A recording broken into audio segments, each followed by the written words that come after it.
our findings and our conclusions that the facts do not support the filing of criminal charges against Officer Darren Wilson in this case. Michael Brown's death, though a tragedy, did not involve prosecutable conduct on the part of Officer Wilson.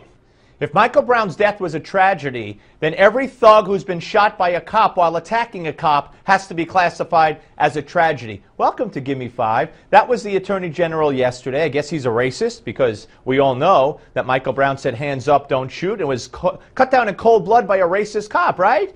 Wrong. The report, as I mentioned earlier in the show, shows that witness after witness, black witness after black witness, said, never happened. He never said it. He never put his hands up, but they were terrified to come forward. There were signs in Ferguson that said rats die if they testified, if they told the truth. Why don't we investigate that?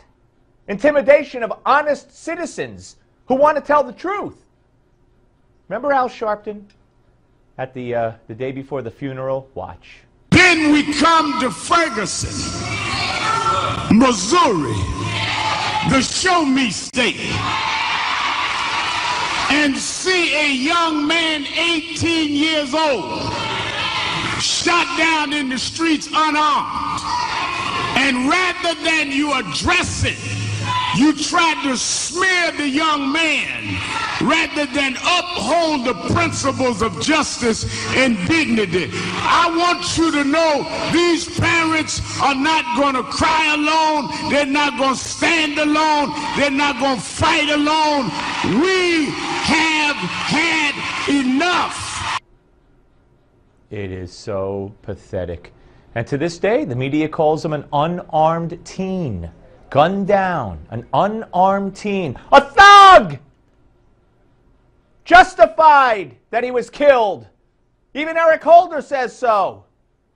Here's more from the Rev. First of all, let me tell the media,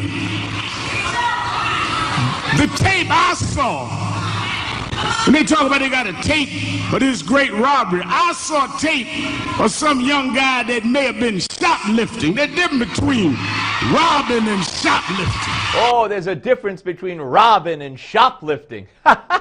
You believe this garbage? You remember this? Oh, I remember playing this at the time. Remember, there's a difference between robbing and shoplifting. Wow. Here's more. But the issue is not whether he shoplifted. The issue is not what he did before. The issue is how a young man with no deadly threat, no life-extenuating circumstances was shot multiple times.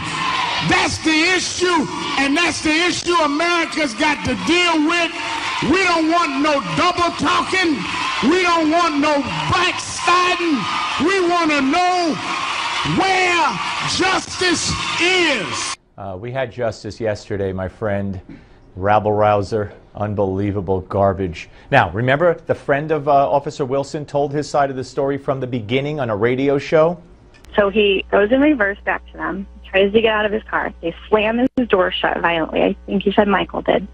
And then he opens his car again, tries to get out. And as he stands up, Michael just bum rushes him, just shoves him back into his car, punches him in the face. And then, of course, Darren grabs for his gun. And Michael grabs the gun. At one point, he's got the gun totally turned against his hip, and Darren, shoves it away, and the gun goes off. Remember, we were told lies, lies. No, truth, truth.